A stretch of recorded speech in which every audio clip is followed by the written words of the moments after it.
Have you ever wondered what happens when a town dies? Not just fades away, but is suddenly and completely abandoned, leaving everything behind? Today, we re-journeying into the heart of South America to explore 12 of the most eerie and mysterious ghost towns on the continent. And we're starting with the most chilling of them all. This is La Noria, a former saltpeter mining town in the barren Atacama Desert of Chile. Founded in 1826, it was a place of brutal work and harsh living conditions. But the real mystery isn't just its abandonment, it's what was left behind. The cemetery of La Noria is infamous.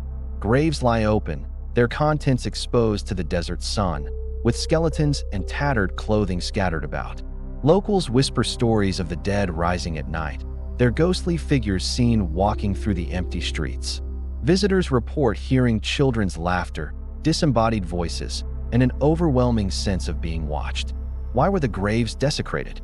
Who or what roams these ruins after dark? The answers are lost to the desert winds. Next, we travel to Brazil to find Fordlandia. This isn't your typical ghost town. It was a massive, prefabricated American town dropped right into the middle of the Amazon rainforest in 1928 by none other than Henry Ford. His vision was to create a rubber plantation to supply his car company, complete with American-style houses, a hospital, a golf course, and even an ice cream parlor. But the dream quickly turned into a nightmare.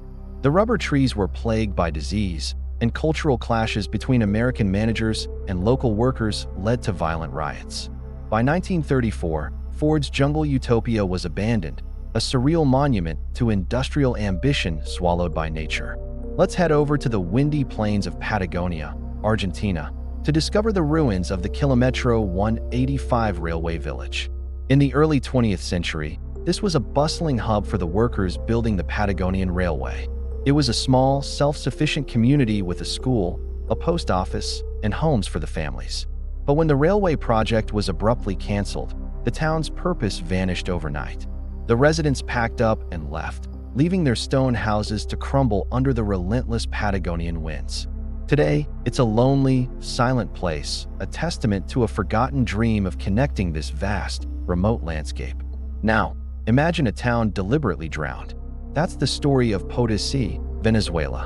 In 1985, the government decided to build a hydroelectric dam, and the entire town was submerged beneath the Urubint Reservoir. For over 25 years, the only sign that a town ever existed was the cross of its church steeple, piercing the water's surface like a lonely gravestone.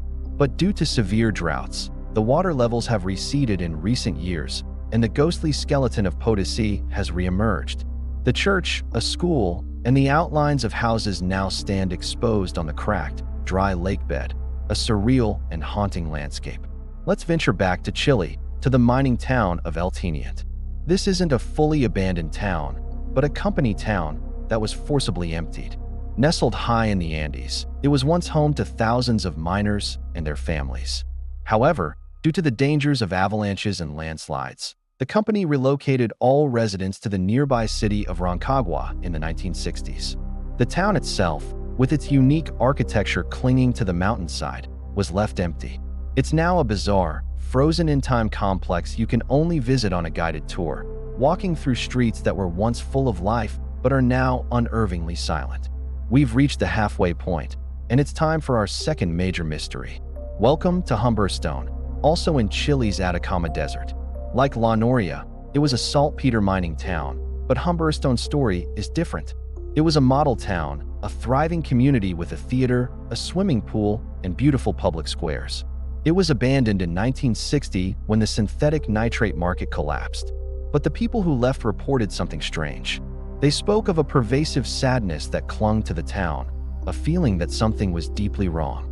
Today, visitors to this UNESCO World Heritage Site tell tales of phantom footsteps echoing in the empty theater, the ghostly figures of children seen playing in the schoolyard, and the eerie sound of old machinery starting up on its own in the dead of night. Psychics who have visited claim the town is a hotspot of paranormal activity, with countless spirits unable to leave their former homes. Is it just the wind, or are the former residents of Humberstone still here? Continuing our journey, we arrive at Armero, Colombia. This town's story is not a slow decline, but a sudden, violent end. In November 1985, The Nevado del Ruiz volcano erupted, melting its ice cap and sending a massive mud flow, or lahar, hurtling down the mountain. The town of Armero was directly in its path and was almost completely buried in a matter of hours, claiming over 20,000 lives. Today, the site is a vast, somber field of mud and debris, punctuated by crosses and memorials. It's a powerful and deeply tragic place, a ghost town created by the terrifying force of nature, serving as a grave for an entire community. Our next stop takes us to San Luis, in the heart of Argentina's Sierra de las Quijadas National Park.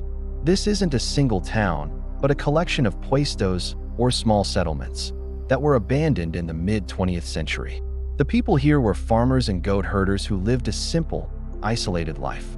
As younger generations sought opportunities in bigger cities, these remote outposts were gradually left to the elements.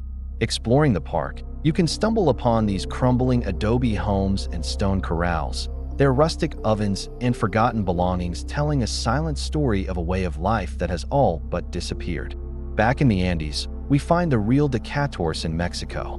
Okay, technically it's in North America, but its story is so intertwined with the silver mining history of the Americas that it deserves a spot. Once a booming silver mining town with a population of 15,000, it was almost completely abandoned by the early 20th century after the price of silver crashed. For decades, only a few hundred people remained. It became a true ghost town, accessible only by horseback or through a single, narrow 2-kilometer tunnel. In recent years, it's seen a revival as an artist's colony and tourist spot, but the eerie atmosphere remains. Wandering its cobblestone streets, you can feel the ghosts of its prosperous past all around you. Let's explore another drowned town, this time in Argentina. This is Villa Epicuén. It was a bustling tourist resort built in the 1920s on the shore of a salt lake famous for its therapeutic waters. For decades, it thrived. But in 1985, a rare weather pattern caused the lake to swell and break through its dam. The town was slowly submerged under 30 feet of corrosive salt water. For 25 years, it was Argentina's Atlantis. Then, like Potosi, the waters began to recede, revealing a post-apocalyptic scene.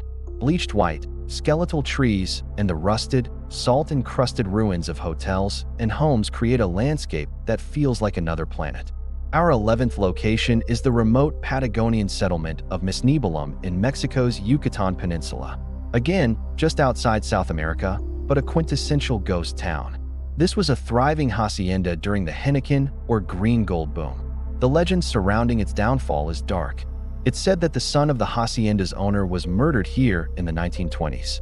After his death, paranormal events allegedly began to plague the town, from a ghostly monk to a boy who appears on the road. Terrified, the remaining residents fled, leaving Misnibolam to the jungle.